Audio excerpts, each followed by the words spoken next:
Lundi 13 mars, Moa Lasquale, visé par plusieurs plaintes, a été mis en examen pour viol et violence, a appris BFM TV. Le lendemain, sur les réseaux sociaux, Agathe Oprou a réagi. La réputation du rappeur Moa Lasquale se ternit à mesure que les années passent. Le 19 juin 2020, Mohamed Belhamd, de son vrai nom, était interpellé à Paris, suite à une violente altercation avec la police, en vertu d'un mandat de recherche consécutif à un refus d'obtempérer, apprenait Le Parisien.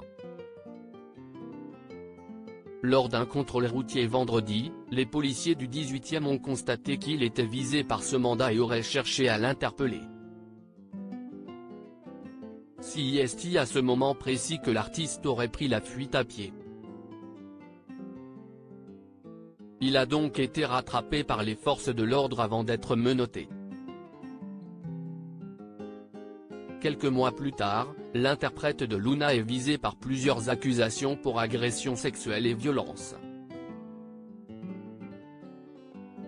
Il me tirait par les cheveux tellement fort que la peau du crâne se décollait, j'avais des hématomes partout sur la tête, a confié une victime présumée dans les colonnes du Monde. Ce lundi 13 mars, BFM TV apprend que Moa Lasquale, déjà mis en examen pour agression sexuelle et violence sur d'anciennes compagnes, a aussi été mis en examen pour viol en juillet 2022.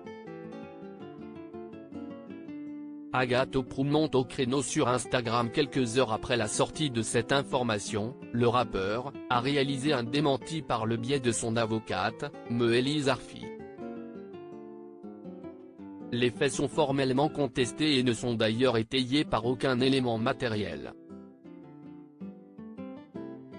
La plaignante, une certaine Yousra, avait dénoncé le comportement violent du rappeur sur Snapchat, puis sur la chaîne YouTube La Bandana Billfix. Elle a fait savoir que Moa Lasquale l'avait tapé à plusieurs reprises et menacé avec un couteau lors d'un séjour à Dubaï.